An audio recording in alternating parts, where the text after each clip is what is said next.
જય Dwarkadhish, welcome to my YouTube channel Diya cooks creation. આજે આપણે બનાવીશું એકદમ નવી રીતે અને કાઠિયાવાડી સ્વાદ સાથે ગવાર બટાકાનું શાક। બાળકોને ગવાર નહીં ભાવતી હોય તો પણ ગવાનું શાક ભાવવા લાગશે તેવું એકદમ સ્વાદિષ્ટ એવું ગવાર બટાકાનું શાક બનાવવા માટે મેં અહીંયા સૌથી પહેલાં પેન ગરમ કરવા મૂકી દીધી છે। પેન ગરમ થાય ત્યારબાદ તેની અંદર 2 મોટી ચમચી જેટલું તેલ એડ કરી દઈશું અને તેલ બરાબર ગરમ થઈ જાય ત્યારબાદ મેં અહીંયા આ રીતે 250 ગ્રામ જેટલી ગવાર મેં કટ કરીને લઈ લીધી છે, તેને એડ કરી દઈશું અને તેને બરાબર ફ્રાય કરી દઈશું। જ્યાર સુધી તેનો કલર ચેન્જ ન થાય ત્યાર સુધી તેને બરાબર ફ્રાય કરી લઈશું। તમે જોઈ શકો છો આ રીતે તેને બરાબર સારી રીતે હલાવતા જઈને કલર ચેન્જ થાય ત્યાર સુધી તેને ફ્રાય કરી લઈશું। તમે જોઈ શકો છો અહીંયા લગભગ 5 જ મિનિટમાં આપણી ગવાર સારી એવી ફ્રાય થઈને તૈયાર થઈ ગઈ છે। તમે જોઈ શકો છો, હું આ રીતે બતાવું તો તમે તેનો કલર પણ જોઈ શકો છો। હવે તેને બહાર નીકાળી લઈશું અને અહીંયા મેં આ રીતે એક મોટી સાઈઝના બટાકાને નોર્મલ આપણે જેમ બટાકા બોઇલ કરતા હોય તે રીતે બોઇલ કરીને મેં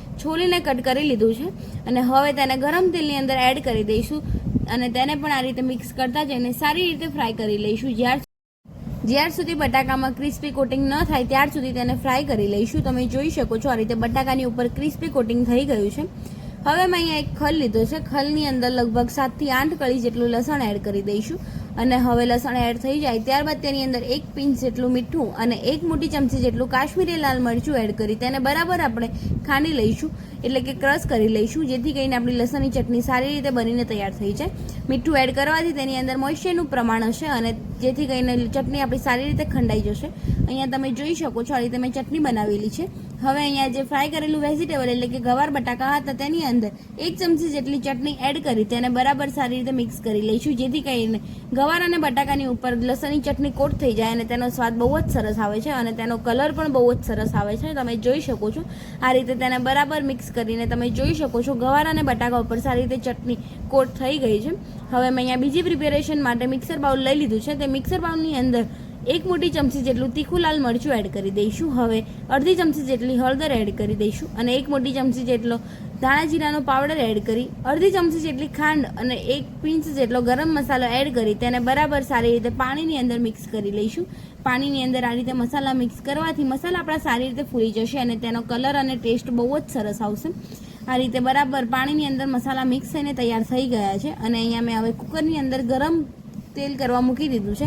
તેલ ગરમ થાય ત્યારબાદ તેની અંદર અડધી ચમચી જેટલું જીરું, 1 પિંચ જેટલો અજમો અને 1 પિંચ જેટલી હિંગ એડ કરી દઈશું। અજમો એડ કરવાથી ગવાર ઝડપથી પચી જશે। હવે જે મસાલાની પેસ્ટ બનાવી છે તે મસાલાની પેસ્ટ એડ કરી તેને બરાબર સારી રીતે તેલની અંદર સાંતળી લઈશું।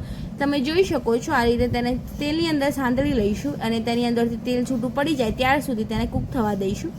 હવે તો કૂક થાય ત્યાર સુધી બીજી પ્રિપેરેશન માટે મેં અહીંયા ખલ લીધો છે, તેની અંદર અડધા કપ જેટલા સિંગ ભજીયા એડ કરી અને અડધા કપ જેટલા ભાવનગરી ગાંઠિયા એડ કરી તેની અંદર 1 મોટી ચમચી જેટલા સફેદ તલ એડ કરી તેને ખાંડી લઈશું।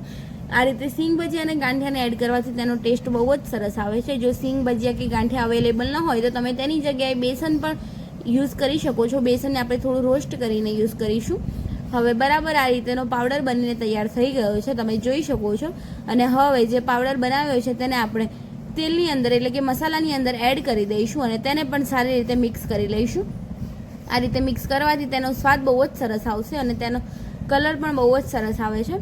અને હવે તેની અંદર જે આપણે ગવાર અને બટાકા ફ્રાય કરી રાખ્યા હતા તેને એડ કરી દઈશું। તમે જોઈ શકો છો ગવાર બટાકા આપણા સારી રીતે એડ થઈ ગયા ત્યારબાદ તેને આપણે બરાબર સારી રીતે મિક્સ કરી લઈશું। તેની અંદર ટેસ્ટ પ્રમાણે મીઠું એડ કરી તેને સારી રીતે મિક્સ કરી લઈશું।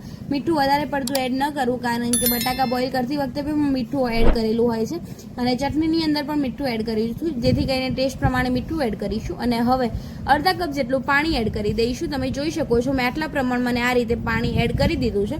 હવે આપણે કુકરનું ઢાંકણું બંધ કરીને તેને 2 વિસલ આવે ત્યાર સુધી કૂક થવા દઈશું।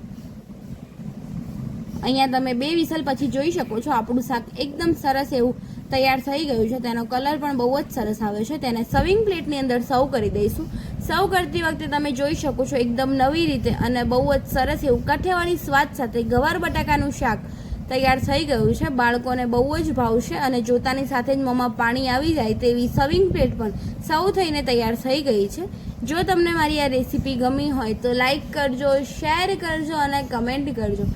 કમેન્ટ બોક્સમાં મને જરૂર જણાવજો કેવી લાગી મારી આ રેસીપી અને હા, મારી ચેનલ પર જો નવા હોય તો ચેનલને સબસ્ક્રાઈબ કરી દેજો અને બેલ આઇકન જરૂર દબાવજો.